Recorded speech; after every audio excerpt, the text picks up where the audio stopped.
अस्सलामुअलैकुम। सुबह सुबह का टाइम है। क्या टाइम है इस वक्त जनाब? हैं 9 बजे। मैं निकालने लगी हूँ यहाँ से बूटियाँ। ये देखिए, ये मैं कई दफ़ा यहाँ बैठ जाती हूँ, एक छोटा सा स्टूल है और उस पर बैठ के फिर निकालती हूँ।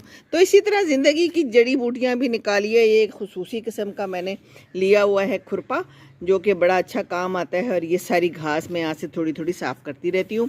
सुबह का टाइम है, मेरे एक साइड पे टिंडे पक रहे हैं, एक साइड पे चने प्रेशर में गल रहे हैं।